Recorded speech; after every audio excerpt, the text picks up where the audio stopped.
हुस्ना ये कहकर दोबारा से कमरे की सफाई करने लगी थी, मगर अब चांदनी के लिए मज़ीद वक्त गुजारना बहुत कठिन हो गया था। वो बेचैन होकर कमरे के इर्द-गिर्द चक्कर लगाने लगी थी। अगली रात भी इसी तरह जब पार्वती, सुमतिया देवी और आहना पूजा करके वापस आ रही थी तो एक अजीबोगरीब वाक़या हो गया था। किस्मत ने आहना और पार्वती को उन लोगों से मिलवा दिया जिनके साथ उसके बाकी के ज़िंदगी के बाकी के दिन जुड़े थे। उस दिन सुबह से ही आहना खुले सहन में लक्ष्मी की मूर्ति के सामने खेल रही थी, मगर आहना ये नहीं जानती थी कि उसके पास इस सहन में खेलने के लिए ज़िंदगी का बस एक ही दिन लिखा था। उस रात मंदिर से वापस आते हुए आहना खुशी खुशी चांदनी महल की रोशनियां देख रही थी, मगर चांदनी महल के करीब पहुंचकर इन्हें दो तीन औरतें और एक मर्द खड़े बातें करते हुए दिखाई दिए। इन लोगों ने सोचा शायद कोई झगड़ा हो रहा था। पार्वती ने रुकते हुए सुमतिया काकी को भी रोक दिया और सुमतिया काकी भी वहीं रुक गई। पार्वती बेटी, चांदनी महल की औरतें बहुत बुरी हैं। ये लोग बहुत अजीब होते हैं। बेहतर है कि इन लोगों से अपने दामन को बचाकर हम आगे बढ़ जाएं। मगर काकी, मैं सोच रही हूँ हम पहले इनके जाने का इंतज़ार कर लेते हैं। अच्छा ठीक है, इनको पहले गुजर जाने दें। सुमतिया काकी, पार्वती और रहना वो तीनों एक तरफ होकर खड़ी हो गई, मगर इन औरतों और उस शख्स के बीच होने वाली गुफ्तगू इन्हें साफ सुनाई दे रही थी। अहमद अली, तुम मेरी बात समझ क्यों नहीं रहे हो? उनमें से एक औरत ने, जिसने अपने चेहरे को आधा ढांप रखा था, उसकी आवाज़ इन्हें सुनाई दी। ये औरत चेहरे से गालबन 27-28 साल की लग रही थी। चांदनी, मैं तुम्हारी बात समझता हूँ, मगर तुम्हारी और मेरी ज़िंदगी के रास्ते जुदा हैं। अब इन्हें उस शख्स की आवाज़ सुनाई दी जिसके चेहरे पर दाढ़ी थी। अहमद अली, मुझे ले जाओ यहाँ से, इन रोशनियों से। मेरा मेरे अंदर का अंधेरा बढ़ता चला जा रहा है। उस लड़की के लहजे में एक अजीब सा दर्द था जिसका एहसास पार्वती को हो रहा था। इन रोशनी का इंतखाब तुमने खुद किया है चांदनी। तुम खुद अपनी मर्जी से कुलसूम से चांदनी बन गई। देखो कितनी खूबसूरत और रोशन है तुम्हारी दुनिया, मगर मुझे इस रोशन दुनिया में नहीं रहना है।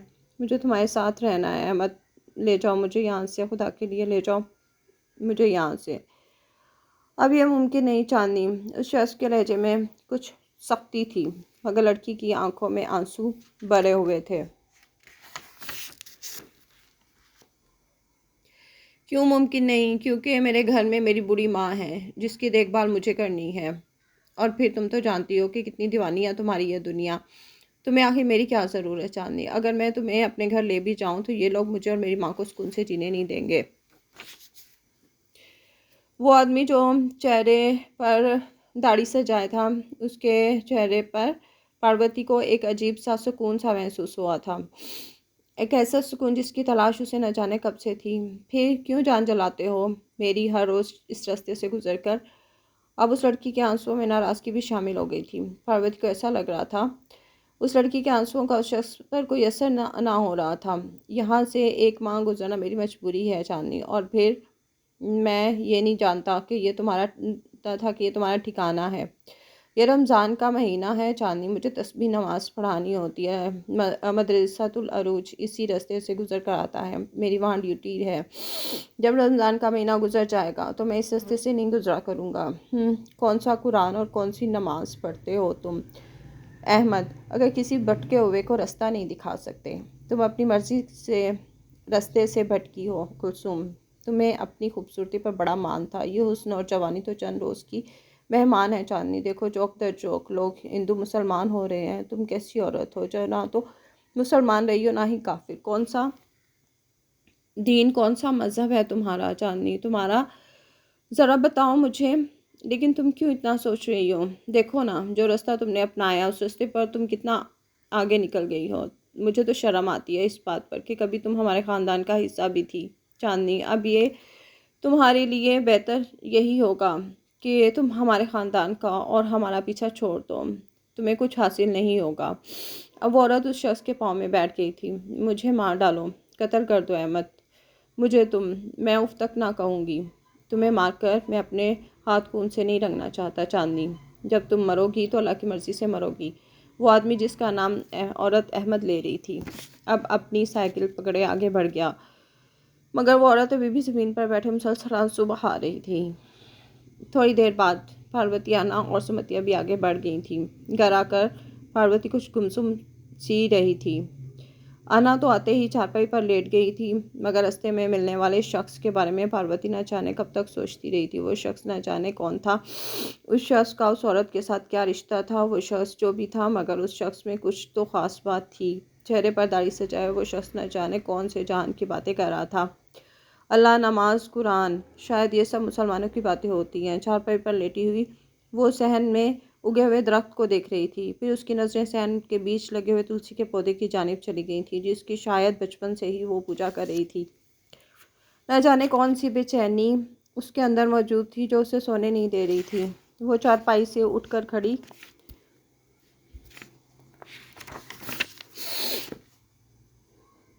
हो गई।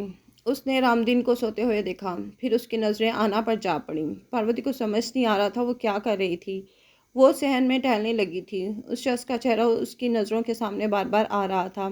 वो टहलते हुए बरामदे में पड़ी हुई भगवान की मूर्ति के करीब जाकर आ गई थी और उस मूर्ति को गौर से देखने लगी थी। भगवान राम, क्या आप मुझे एक बेटा नहीं दे सकते? पार्वती को ऐसा लगा कि उसने नहायत बेवकूफ़ाना सवाल कर दिया। फिर वो उठकर खड़ी हो गई। वहाँ से उठकर खड़ी हो गई। वो एक बार फिर सहन में आ गई थी। सहन में गैया माँ बंधी हुई थी, जो चारा खा रही थी। गैया माँ, क्या तुम मुझे एक बेटा नहीं दे सकती? पार्वती को एक मरतबा फिर अपने आप पर हंसी आ गई। फिर वो चारपाई पर आकर लेट गई थी। पार्वती सोच रही थी कि अगर उसके यहाँ बेटा ना हुआ तो क्या होगा, उसका मुस्तकबिल क्या होगा। क्या उसकी सास उसे इस घर में रहने देगी? रामदीन को अपना ख़ानदान आगे बढ़ाना था। अगर रामदीन को बेटा ना दे सकी तो क्या होगा? रामदीन, क्या तुम वाकई मुझे छोड़ दोगे? मैं क्या करूँगी? मेरा मुस्तकबिल क्या होगा? मैं कहाँ जाऊँगी? मेरे माँ बाप नहीं हैं। कोई मुझे बताए, आने वाले दिनों में मेरे साथ क्या होने वाला है। पार्वती की आंखों में आंसू आ गए। फिर न जाने रात को किस पैर वो रोते रोते सो गई थी। उस दिन पार्वती का तीसरा दिन था। वो पूजा के लिए जाती, मगर सुबह से ही न जाने क्यों उसका किसी भी काम में जी नहीं लग रहा था। न जाने कौन सी उदासी थी जो उसके अंदर जो उस दिन पार्वती को हट जाने नज़र आ रही थी। फिर सुबह से शाम तक पार्वती तमाम दिन घर के कामकाज में मसरूफ़ रही थी। शाम ढलते ही सुमतिया काकी के यहाँ से कोई लड़का आया। वो शायद सुमतिया काकी का पोता था। कौशल्या देवी, दादी आज पार्वती जी के से कहें वो खुद ही चली जाए। बच्चे की बात पर कौशल्या देवी को गुस्सा आ गया। अरे, काहे को नहीं जाएगी तुम्हारी सुमतिया काकी? दादी के पाँव में मोच आ गई है और इन्हें तेज बुखार भी है। पार्वती उस दिन से उस बात से अनजान रसोई में काम कर रही थी। कौशल्या देवी जो गौ माँ के दर्शन करके आकर चारपाई पर बैठी ही थी, कुछ देर के लिए परेशान हो गई थी। अरे, हमारे से तो दो कदम चलना भी दोपहर हुए हैं। इतनी दूर काली माँ के मंदिर चलकर जाना और फिर वापस आना, हम तो रास्ते में ही ख़त्म हो जाएंगे। अच्छा तू जा, मैं सोचती हूँ उसका कोई हल। लड़का कौशल्या देवी की बात सुनकर वापस चला गया और आना को कौशल्या देवी के करीब ही बैठी आना जो कि कौशल्या देवी के करीब ही बैठी सारी बातें सुन रही थी। अरे, तू क्या जन्मचिली कान लगाए हमारी बातें सुन रही है? चल जा, भाग अंदर अपनी माँ के पास। वैसे कलमुही है तेरी माँ, जो चाहती थी वही हो रहा है। आना कौशल्या देवी की इतनी डांट सुनकर घबरा गई थी। वो अंदर चली गई थी, मगर पार्वती इस सूरत हाल से अनजान थी। रात को रामदीन काम से आया था। पार्वती ने एक बड़ी बाल्टी पानी भरा और रामदीन के पास आ गई।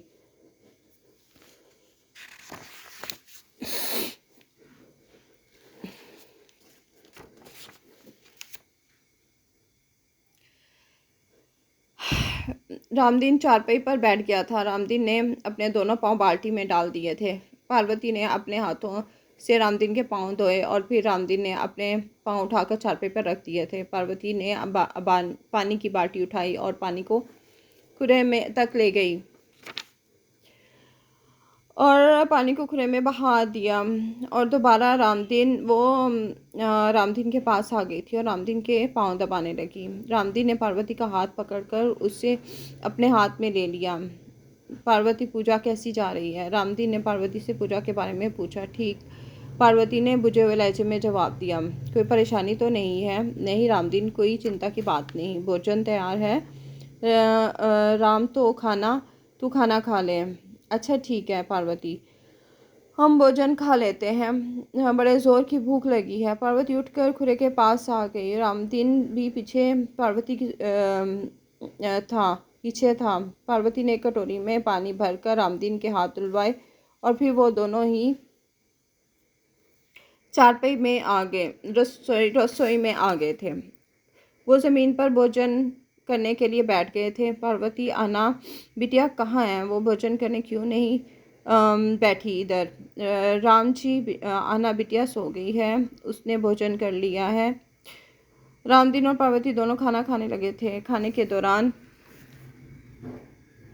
मुसलसल खामोशी छाई रही थी। पार्वती, क्या बात है, तुम कुछ बोल क्यों नहीं रही? रामदीन ने खाने के दौरान पूछा। नहीं राम जी, कुछ खास बात नहीं, मैं बहुत थक गई हूँ। अच्छा ठीक है पार्वती, तू खाना खाकर सो जाना, मुझे भी नींद आ रही है, मैं भी सो जाऊँगा। खाना खाने के बाद रामदीन सहन में चारपाई पर लेट गया था। पार्वती भी आना के साथ ही लेट गई थी, मगर उसे नींद नहीं आ रही थी, वो सो नहीं पा रही थी। वो किसी और ही उधेड़बुन में थी, न जाने कौन सी सोचों में गर्क थी। पार्वती को सोचते सोचते बहुत वक्त बीत गया था, यहाँ तक कि पार्वती को एहसास हुआ कि पूजा का वक्त हो गया है। तो चारपाई से उठकर अपने कमरे में चली गई थी। उसने साड़ी तब्दील की, अपने बालों की चोटी खोलकर दोबारा से उसने अपने बालों की कंघी की। तैयार होकर वो बाई सैन में आकर आना को जगाने लगी। वो इंतज़ार कर रही थी कि अभी सुमतिया काकी नहीं आई थी। उठाना बिटिया, पूजा के लिए नहीं जाना है क्या? मगर माँ, सुमतिया काकी तो बीमार है, वो तो आज नहीं आएगी। आना ने आंखें मलते हुए उठकर कहा था। आना की बात सुनकर पार्वती को कुछ हैरानगी हुई। मगर तुझे किसने बताया आना बेटी कि सुमतिया काकी नहीं आ रही? सुमतिया काकी के यहाँ से शामू आया था, कह रहा था सुमतिया काकी बीमार है, वो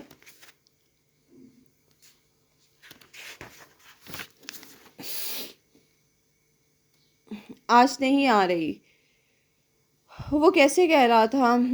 वो ये किसे कह रहा था? पार्वती ने तजस्सुस से पूछा। दादी को। पार्वती को आना की बात पर कुछ हैरानगी हुई। मगर आना, तेरी दादी ने मुझे तो कुछ नहीं बताया। पार्वती उठकर कौशल्या के पास चली गई थी। उसने कौशल्या देवी को जोर से हिलाया। हाँ हाँ, कौन है? कौन कमबख्त है? कौशल्या देवी नींद के खुमार में उठकर बड़बड़ाने लगी थी। माताजी, आना कह रही है क्या सुमतिया काकी नहीं आ रही? नींद के खुमार में उठते हुए कौशल्या देवी को बहुत बुरा लगा था। हाँ हाँ, नहीं आ रही वो कमबख्त। फिर माताजी, आज हम पूजा के लिए ना जाएं क्या? पार्वती की बात पर कौशल्या भड़क उठी थी। अरे क्यों नहीं जाओगी तुम पूजा के लिए? अरे कुछ ही दिन की तो बात है, जन्मजली कहीं की। अगर मेरे बेटे रामू को एक बेटा देगी तो क्या घिस जाएगा तेरा? सुन, अगर अपना घर बसा देखना चाहती है तो तुझे जाना पड़ेगा, नहीं तो जिंदा जला दूंगी। और रामू को कानो कान खबर नहीं होनी चाहिए कि आज सुमतिया नहीं आएगी। ज़रा आहिस्ता बात करो, वो उठ जाएगा। उस लम्हे पार्वती की तकलीफ इंतहा से बढ़ गई थी। गुस्से और परेशानी में पार्वती को मुनासिब ना लगा कि वो रामदीन को जगाकर उसकी माँ की कई बातें उसे बताए। गुस्से में उसने आहना का हाथ पकड़ा और उसे लेकर घर से बाहर निकल गई। पार्वती चलती जा रही थी, उसके अंदर ना किसी किस्म का डर मौजूद था, ना ही खौफ। उसे एहसास नहीं हो रहा था कि वो किन रस्तों पर गुजर रही थी। इर्द गिर्द कितना अंधेरा मौजूद था और बगैर एहतजाज किए वो घर से क्यों निकल गई थी। साथ साथ उसके एहसासात मर रहे थे, आहिस्ता आहिस्ता उसके एहसासात मर रहे थे। उसके दिल में किसी के लिए जगह मौजूद ना थी, ना रामदीन के लिए, ना कौशल्या देवी के लिए और ना ही अपने घर के लिए।